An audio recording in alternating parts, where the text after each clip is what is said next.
하나님의 말씀은 마가복음 8장 31절에서 33절입니다. 마치겠습니다. 인자가 많은 고난을 받고 장로들과 대제사장들과 서기관들에게 버림받아 죽임을 당하고 사흘 만에 살아나야 할 것을 비로소 그들에게 가르치시되 드러내놓고 이 말씀을 하시니 베드로가 예수를 붙들고 항변하매 예수께서 돌이키사 제자들을 보시며 베드로를 꾸짖어 이르시되 사단아 내 뒤로 물러가라. 내가 하나님의 일을 생각하지 아니하고 도리어 사람의 일을 생각하는도다 하시고. 아멘. 오늘 본문 말씀을 통해서 사탄이 우리에게 사용하는 전략을 우리가 바로 알고 이 사탄의 전략을 물리침으로써 온전한 승리를 이루는 우리들이 될 수 있기를 주님의 이름으로 축원합니다. 예수님은 제자들에게 너희는 나를 누구라고 생각하느냐라는 질문을 하셨습니다. 베드로가 정답을 얘기하죠. 주는 그리스도시요 살아계신 하나님의 아들이십니다. 이렇게 정확하게 정답을 얘기를 해요. 예수님은 제자들에게 자신이 어떤 분이신 것을 정확하게 알게 하신 후에 십자가에 죽으시고 부활하실 것을 처음으로 말씀하시기 시작합니다. 31절을 같이 읽어볼까요? 시작.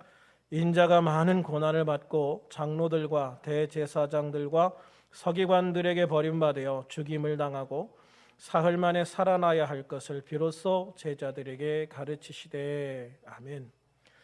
이 말씀에 비로소 그들에게 가르치시되라고 했습니다. 마태복음 16장 21절에서 같은 내용을 소개하면서 이때로부터라는 말로 시작을 하거든요. 이 말씀을 통해서 보면 제자들이 예수님을 메시아로 알기 전까지는 이 말씀을 가르치지 않으셨다는 거예요.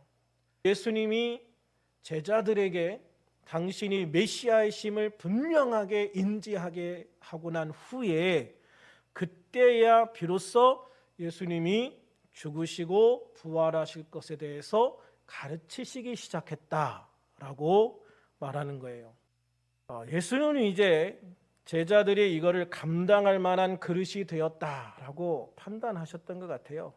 그러니까 그전에는 일체 이 말씀을 안 하시다가 이제 제자들이 내가 이만큼 가르쳤으면 그리고 이제 이 정도 배웠으면 이제 내가 이 말을 해도 이 말이 무슨 의미인지를 받아들이고 그것을 위해서 준비할 수 있겠다라고 생각을 하셨던 것 같아요. 그래서 제자들에게 당신이 고난을 받아야 하고 버림받아야 하고 죽임을 당해야 하고 또한 반드시 살아나실 것이다 라고 하는 것을 가르치시기 시작을 하신 것이죠. 그런데 제자들의 반응은 예수님의 기대에 못 미쳤어요. 본문 32절에서 베드로는 예수님을 붙들고 항변했다라고 기록을 하고 있어요. 항변했다. 같은 사건을 기록한 마태복음 16장 22절에는 베드로가 예수님을 붙들고 항변하면서 주여 그리 마옵소서 이 일이 결코 주께 미치지 아니하리이다라고 기록했어요. 사실 본문에서 베드로만 언급을 하고 있지만 사실 모든 제자들이 다 베드로와 같은 마음이 아니었을까라는 생각을 해요. 베드로를 비롯한 제자들은 예수님이 죽으셔야 한다는 말을 받아들일 수가 없는 거예요. 왜냐하면 제자들은 아직도 예수님을 정치적인 메시아로 생각하고 있었어요. 그렇기 때문에 만약 메시아이신 예수님이 죽으신다면 메시아이신 예수님을 통해 얻을 것으로 기대했던 모든 영광을 하나도 얻지 못하는 거예요. 지금까지 자신들이 예수님을 위해서 버렸던 모든 것들이 다 허사가 된다고 생각을 하고 있는 거죠. 이런 제자들의 반응을 통해서 보면 마태복음 4장 19절에서 예수님께서 나를 따라오너라. 내가 너희를 사람을 낚는 어부가 되게 하리라 라고 말씀하셨고, 20절에서 그들이 곧 그물을 버려두고 예수를 따르니라 라고 한 이 버려둠의 의미에 대해서 다시 생각해 보게 돼요. 이들은 정말 모든 것을 다 버렸나? 그리고 그들이 모든 것을 버려두고 예수님을 따를 때 과연 그들의 마음은 무엇이었는가? 이거를 진지하게 한번 생각을 해보게 되거든요. 왜 그러냐면 이들의 반응을 통해서 보면 이들은 아무것도 안 버렸어요. 아니, 그들이 그 이전에 자신들이 이까짓 건 버려도 돼 라고 해서 버린 것은 버렸지만, 그러나 그들이 예수님을 따르면서 얻을 것으로 기대하는 것이 그들이 지금까지 버렸던 것을 너무 하찮게 만들 정도로 굉장히 크고 소중한 것을 기대하고 지금까지 예수님을 따라왔다는 거예요. 그러면 그들이 기대하고 바랐던 것이 무엇이냐? 예수님이 예루살렘에 가서 왕이 되는 거죠. 왕이 되면 그때 한 자리 차지하는 거예요. 그래서 야고보와 요한의 어머니는 예수님께 찾아와 가지고 예수님, 한 명은 예수님의 오른쪽에 한 명은 왼쪽에 이렇게 예수님의 오른팔 왼팔이 되게 해달라고 막 치맛바람을 하기도 하고 그러잖아요. 그런 이 야고보의 어머니의 이야기를 들으면서 나머지 제자들은 또 막 분노하거든요.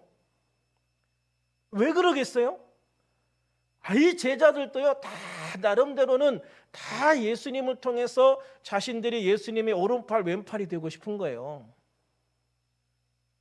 예수님이 왕이 되면 정말 뭔가 한 자리 차지하고 싶은 거거든요. 예수님이 왕이 된다면 자신들이 가질 수 있는 것에 비하면 사실 자기들이 버리고 온 것은 정말 하찮은 거죠. 그렇죠? 그래서 이 제자들은 예수님을 따르면서 예수님을 통해서 얻을 무언가 대단한 원대한 꿈을 가지고 예수님을 따랐는데, 예수님이 죽어버리면 자기들이 지금까지 가지고 있었던 그 모든 꿈이 허사가 되는 거예요. 그리고 자기들이 버린 것에 대한 대가는 아무것도 얻지 못한다는 생각을 하게 되는 거지요. 그래서 이 제자들이 모든 것을 버리고 예수님을 따랐다, 이 말이 정말 어떻게 보면 시사해 주는 게 많아요. 우리도 예수님을 믿으면서 사실 이런 고백들을 많이 하거든요. 예수님을 위해서 내가 다 버렸다. 그런데 돌아보면 하나도 버린 게 없는 그런 우리들의 모습들도 사실 많이 발견하거든요. 그래서 이 제자들은 예수님을 따른다고 하면서 자신들의 모든 것을 버렸지만, 그러나 세상적으로 더 많은 것, 더 큰 것들을 기대하는 그런 삶을 살아왔기 때문에 예수님께서 죽는다는 것을 도저히 받아들일 수가 없었어. 그래서 예수님이 죽는다고 하는 말에 강력하게 반발하는 거죠. 예수님은 그런 베드로와 제자들을 향해서 본문 33절에 이렇게 말씀하십니다. 사탄아, 내 뒤로 물러가라. 내가 하나님의 일을 생각하지 아니하고 도리어 사람의 일을 생각하는도다. 예수님은 베드로가 예수님의 십자가 죽음을 부인하려고 하자 아주 강하게 책망하시면서 이렇게 말씀하시는 거예요. 사탄아, 내 뒤로 물러가라. 예수님의 이 말씀은요, 베드로가 자신의 잘못된 마음 때문에 사탄이 주는 음성을 그대로 받아들여서 말하고 있다는 것을 분명하게 이야기하시는 거예요. 예수님이 베드로에게 베드로가 주는 그리스도시요 살아계신 하나님의 아들이십니다 라는 고백을 할 때에도 그거는 네가 한 말이 아니다라고 말씀하시잖아요. 하나님께서 너에게 주신 말이다. 그런데 또 베드로가 예수님 안 됩니다, 예수님 십자가에 죽으실 수 없습니다 라고 하는 말도 이게 사탄이 주는 말을 그대로 따라하는 거다. 그러니까 베드로는요, 하나님의 음성을 대변했다가 사탄의 음성을 대변했다가 이게 왔다 갔다 한단 말이에요. 사탄의 간교한 속임수가 여기에서부터 사실 시작이 되는 겁니다. 사탄은 사람에게 하나님의 일을 사람의 일로 바꾸어 생각하게 만드는 거예요. 하나님의 말씀을 받아들일 때 자신의 욕망과 욕심을 통해서 받아들이게 하면 하나님의 일을 사람의 일로 바꿔버리게 돼요. 예수님은 지금 하나님의 일을 말씀하시잖아요. 그런데 베드로와 제자들은 자신의 욕심이 있기 때문에 그것을 사람의 일로 받아들이는 거거든요.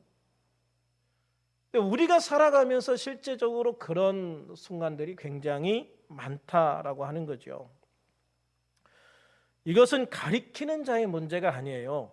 예수님이 직접 가리키셨는데 가리키는 사람이 문제였다, 이렇게 말할 수는 없는 거잖아요. 말씀을 받아들이는 사람들, 배우는 자들의 자세가 굉장히 중요하다고 하는 것을 보여주고 있는 거예요. 그래서 우리들은 하나님의 말씀을 배우는 자로서, 하나님의 말씀을 듣는 자로서 어떤 자세로, 어떤 모습으로 주님의 말씀 앞에 설까 하는 것이 굉장히 중요하다고요. 마가복음 9장에 보면 예수님이 변화산에 올라가신 사이에 귀신 들린 아들을 데리고 제자들을 찾아온 아버지가 있어요. 그런데 이 아들에게 들린 귀신을 제자들이 못 쫓아내잖아요. 그러니까 예수님이 이제 변화산에서 내려오셨는데 막 사람들이 막 웅성웅성 하고 있는 거예요.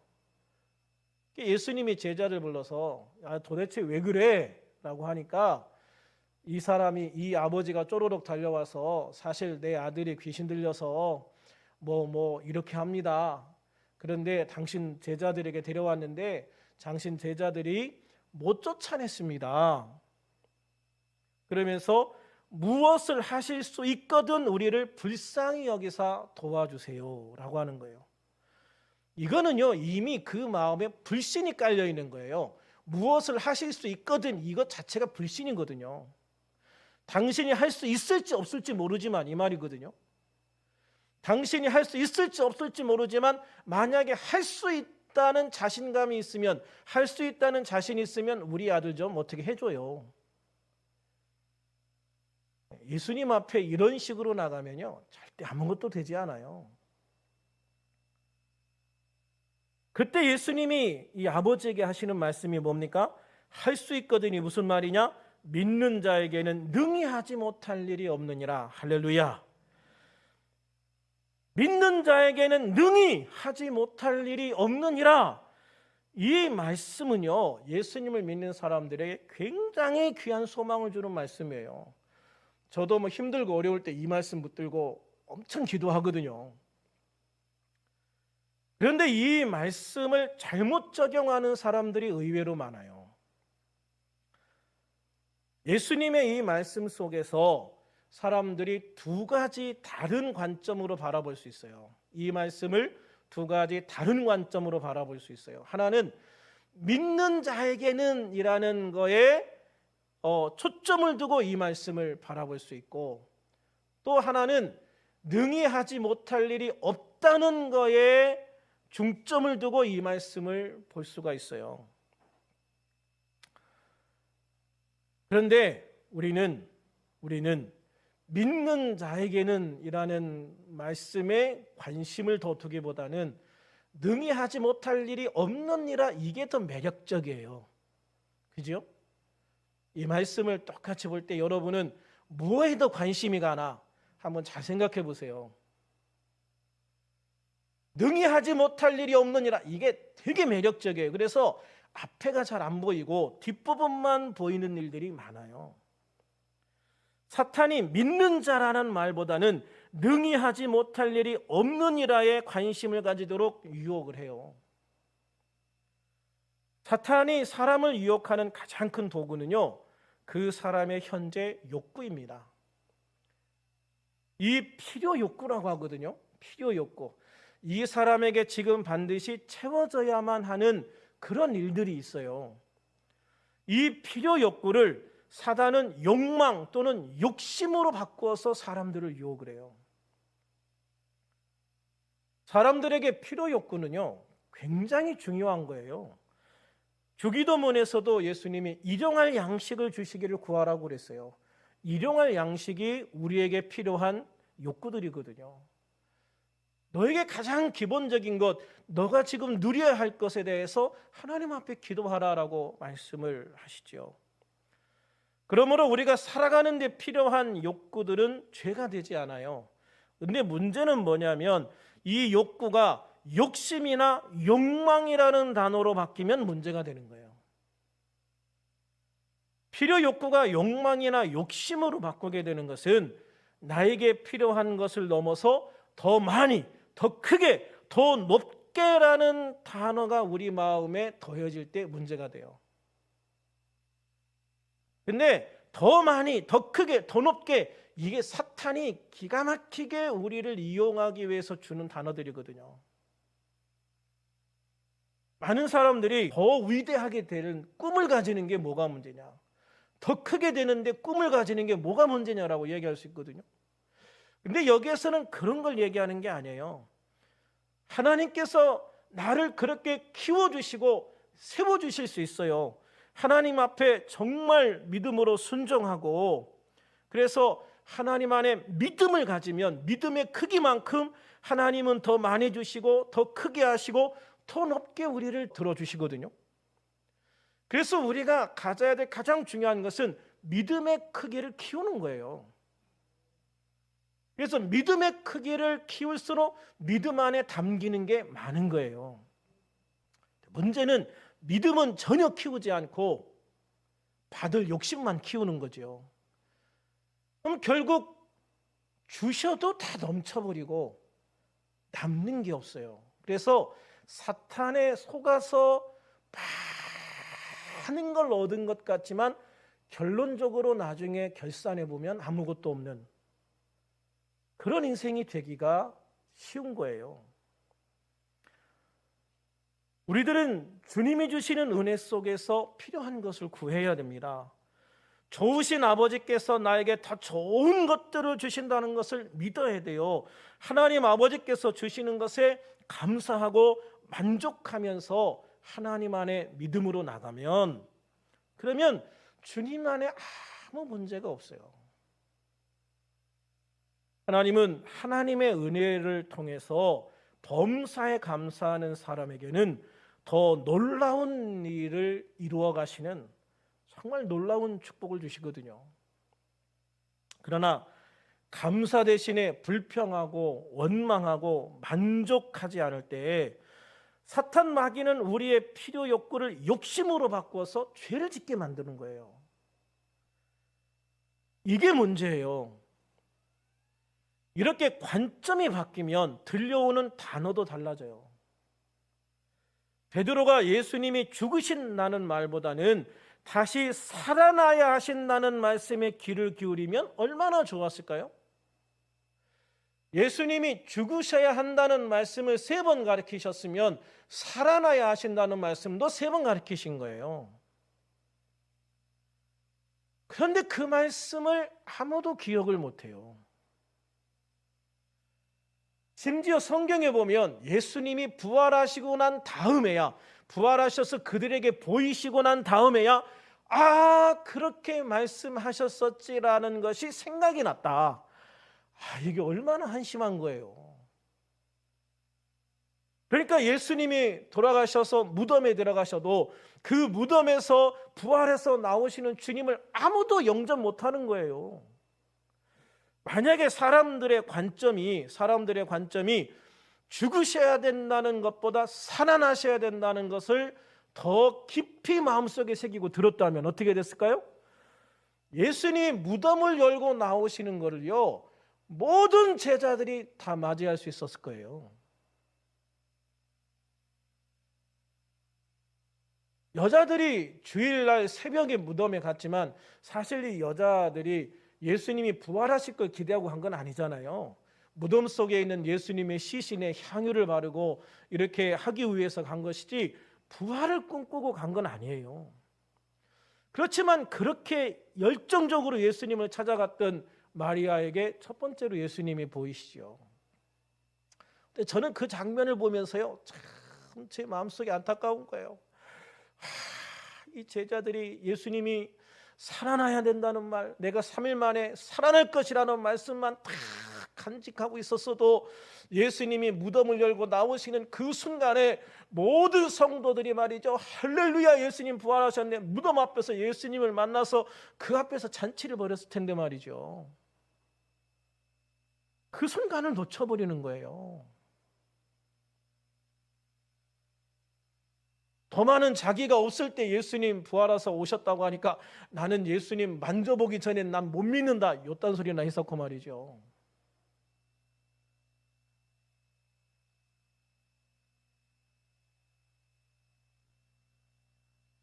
베드로가 그의 관점이 잘못됐기 때문에 예수님을 따르는 동안 이 베드로뿐만 아니라 제자들의 관점이 잘못되어 있었기 때문에 그들은 예수님의 죽음이라는 단어에 충격을 받았지만 살아나신다라는 말씀은 아예 흘려버리고 듣질 않아요.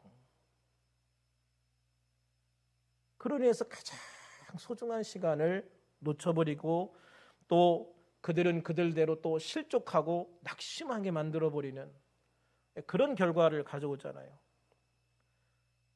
우리가 믿는 자들에게는 이라는 단어에 관심을 기울이고 그 말씀을 마음에 담아서 믿는 자가 되어서 믿음의 크기를 키워간다면 주님은 당연히 우리의 삶에 능히 하지 못할 일이 없는 하나님의 능력을 경험하는 삶, 그 놀라운 기적의 삶을 우리에게 날마다 더해 주실 줄로 믿습니다. 그래서 주님을 믿는 우리들에게 더 놀라운 기적과 능력을 경험하게 하시고 내가 이룰 수 없는 더 놀라운 일들을 이루게 하셔서 하나님께서 나의 삶을 이렇게 축복하시고 이끌어 주셨습니다라는 위대한 고백을 할 수 있는 축복의 삶으로 우리를 채워주실 거예요. 그러나 능히 하지 못할 일이 없다라는 말에만 관심을 가지게 되면 실족하기 딱 좋아요. 이 말에만 관심 많는 사람들은요, 믿음 생각 안 해요. 기도하는데 그냥 기도하는 시간만 중요하다고 생각하는 사람도 많거든요. 그런데 40일 금식 기도를 해도요, 믿음 없는 기도는 그냥 읊조림에 불과한 거예요. 의심하는 기도는 아무 소용이 없어요. 1분을 기도하든 몇 초를 기도하든 그 기도에 믿음의 확신이 있는 기도, 할렐루야. 그럼 믿음의 확신이 있는 삶, 그 믿음의 크기를 키워가는 사람이 하나님의 역사를 경험하지요. 믿음은 하나도 없는데 기대만 큰 사람들이 너무 많아요. 믿음은 없는데 기대만 커. 그래가지고 보면은 맨날 기도하고 찬양하고 말씀 안에 사는 것 같은데 엉뚱한 것만 믿고 살아요. 뒷부분만 열심히 붙잡고 사는 거예요. 그러다 보니까 어떻게 돼요? 아유, 예수 믿어도 별 수 없네. 내가 예수님을 믿고 이렇게 기도했는데 기도가 응답되긴 도대체 무엇이기가 응답이 되냐? 응답이 어딨냐? 나 이렇게 기도해봤어. 나 이렇게까지 기도해봤어. 그런데 하나님 응답 안 하셔. 성경은 순 거짓말이다. 이렇게 말하고 교회를 떠나는 사람들이 많고요. 교회를 떠나지 않아도 그들이 교회 안에서 정말 하나님 앞에 온전히 다가오는 게 아니라 그냥 겉도는 신앙이로 만들어버리는 경우들이 얼마나 많은지 몰라요. 이것이 사탄이 우리에게 원하는 가장 이상적인 상황이지요. 하나님이 원하시는 상황이 아니라 사탄이 원하는 가장 이상적인 상황. 네가 교회를 갔어. 예수를 믿는다고 해. 그러나 믿음은 키우지 마라. 그리고 실족한 일들만 자꾸 생기게 해. 그래서 결국 실족하면 안 믿는 사람보다 더 사단에 적극적으로 협조하는 사람이 된다. 그래서 세상에서 반기독교적인 사람들 보면은요, 거의 90%는 교회 다니던 사람들이에요. 교회는 다녔는데 예수님을 믿는 믿음이 없거나 믿음을 키우지 못해서 결국은 근심이나 낙심이 믿음보다 더 커져서 실족하는 사람이에요. 예수님의 4가지 밭의 비유를 보면 되게 가시밭에 머물다가 가시 때문에 곡식이 다 죽어버린 그런 사람들인 경우들이 굉장히 많아요.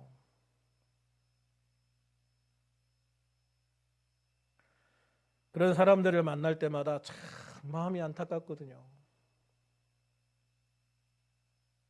사탄은 예수님의 제자들에게도요, 예수님의 십자가에 동참하기를 원하는 마음보다 예수님이 그들이 바라는 정치적인 메시아로서 왕이 되어서 예루살렘에 올라가서 자신들에게 이 나라의 높은 고관들, 대신들이 되게 만들어서 권력도 주고 돈도 줄 수 있는, 세상에 큰 소리 칠 수 있는 그런 사람이 되는 것에 모든 관심을 두고 지금까지 예수님을 따라온 거예요.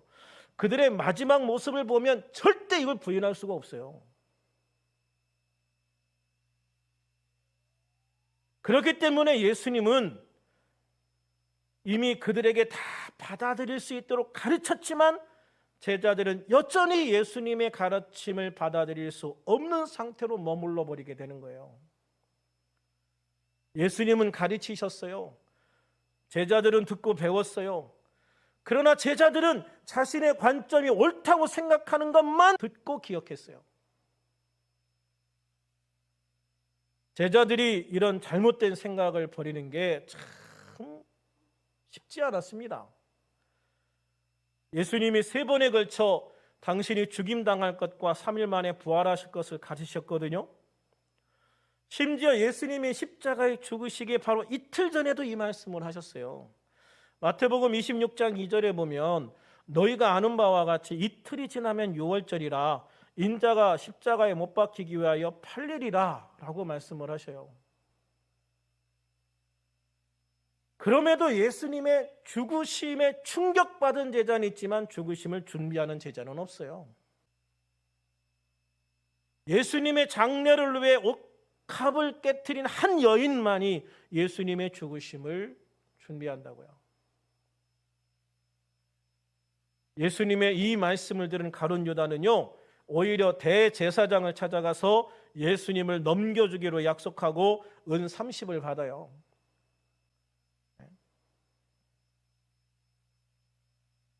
유월절 만찬 후에 예수님과 함께 겟세마네 동산에 기도하러 간 제자들은요, 예수님께서 내 마음이 매우 고민하여 죽게 되었으니 너희는 여기 머물러 나와 함께 깨어있어 기도 좀 해줘라. 이 말씀을 듣고도 아우 피곤해하고 잠자요. 피곤한 거로 비하면 예수님에 비하시겠습니까? 예수님은 지금 내 마음이 근심하여 죽게 되었다. 정말 고통스러워하는 예수님, 그 기도하는 모습을 봤을 텐데 그렇게 예수님이 멀리 가신 거 아니거든요. 예수님의 그 간절히 외치는 그 소리를, 기도하시는 그 소리를 제자들이 들었을 텐데 제자들은 예수님의 그 마음은 생각하지 아니하고 자신들의 피곤한 것만 생각하고 아유 우리는 잠깐 자자. 예수님이 깨우시고 갔지만 또 자고 깨우시고 갔지만 또 자고 3번째 오셨을 때 여전히 자고 있었잖아요. 제자들이 예수님이 어떤 메시아인지 완전히 깨닫게 된 게 언제일까요? 예수님이 부활하신 후일까요? 아니에요. 예수님이 부활하시고 난 이후도 이 제자들 정신 못 차립니다. 이 제자들이 예수님에 대해서 정확하게 알고 그 예수님을 위해서 자신의 인생을 살기 시작한 것은 사도행전 2장에 나오는 오순절에 성령 받고 난 다음이에요. 그래서 제가 느끼는 게 성령 받기 전에 사람은 안 변한다. 이게 진리인 것 같아요. 사람이 바뀌려면요, 성령 받아야 돼요. 그 성령이 나를 완전히 사로잡으시고 성령이 나를 온전히 이끌어 가시는 것을 경험하고 난 이후에야 사람이 바뀌더라고요. 그래서 우리가 예수를 믿을 때 성령 체험을 한 사람과 성령 체험하지 않은 사람은 사실 많이 달라요.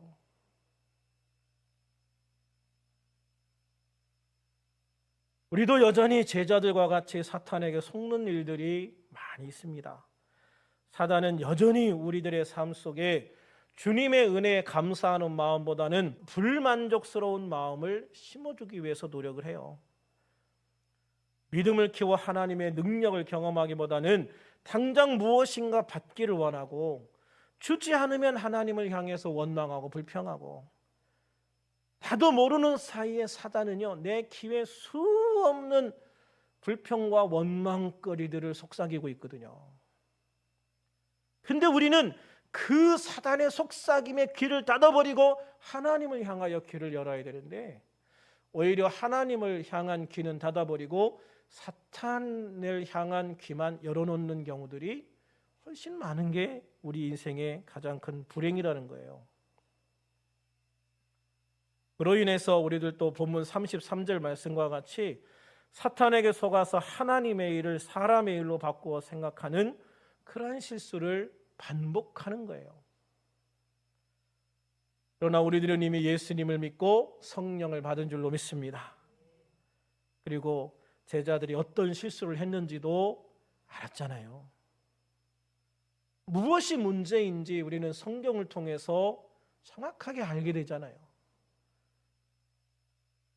성령을 받은 베드로는 사도행전 5장 29절에서 이렇게 고백합니다. 사람보다 하나님께 순종하는 것이 마땅하니라.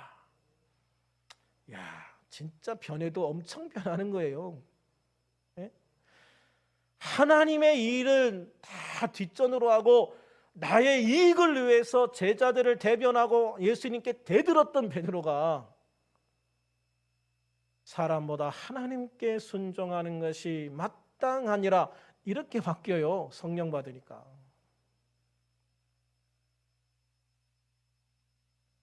베드로는 성령을 받은 다음에 자신의 잘못이 무엇이었는지를 분명히 깨달았기 때문이에요. 그래서 베드로는 더 이상 사람의 일에 얽매이지 않으려고 노력을 하죠. 이제는 사람보다 하나님의 일에 순종하는 것이 마땅하다. 이것이 성령 받은 사람들의 고백인 줄로 믿습니다. 우리들은 예수님을 믿고 성령을 받은 하나님의 백성이고 하나님의 자녀입니다. 더 이상 사탄의 간교한 속임수에 속지 말아야 돼요. 육신의 욕망을 일깨우는 사탄의 음성이 아니라 내 안에 계신 성령의 음성을 통해서 하나님의 음성에 귀를 기울이는 우리들이 되어야 될 줄로 믿습니다. 그래서 예수 믿는 성도들에게는 분별의 은혜가 필요해요. 분별의 은혜. 우리가 분별의 은사를 받지 않아도 분별할 수 있는 가장 쉬운 방법이 있어요. 하나님의 뜻은 감사와 기쁨과 소망을 낳아요. 사탄의 속삭임은 불안과 불평과 원망을 낳아요. 그러니까 지금 내 입에서 감사와 기쁨과 소망을 이야기하는가, 아니면 불안해하고 불평하고 원망하고 있는가, 요거만 딱 생각해 보면 지금 내가 하나님의 성령 안에 있구나, 내가 마귀에게 속고 있구나, 정확하게 분별이 돼요.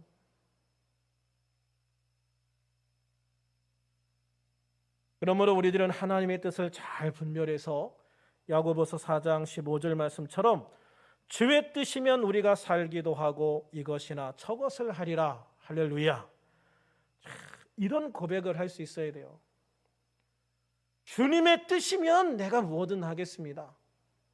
주님의 뜻 가운데서 살고 주님의 뜻 가운데서 죽고 주님의 뜻 가운데서 이것을 하고 주님의 뜻 가운데서 저것을 하겠습니다. 그러나 주님의 뜻이 아니면 그 어느 것도 하지 않겠다는 것이죠. 심지어 죽음조차도 주님의 뜻이 아니면 나는 거부한다. 할렐루야. 그래서 내가 사나 죽으나 다 주님의 것으로서 주님의 백성으로서 주님의 뜻을 이루는 우리들이 되어야 될 줄로 믿습니다. 그래서 주님 안에서 감사와 기쁨과 소망을 가지고 살아가는 그런 우리들이 되어야 돼요. 바라기는 우리를 알게 모르게 유혹하는 모든 사탄의 음성을 정확하게 분별하고 하나님의 뜻을 따라 하나님의 일을 이룸으로 인해서 하나님께서 하나님의 자녀에게 주시는 그 모든 풍성함과 축복과 은혜를 마음껏 누릴 수 있는 복된 성도들이 될 수 있기를 주님의 이름으로 축원합니다.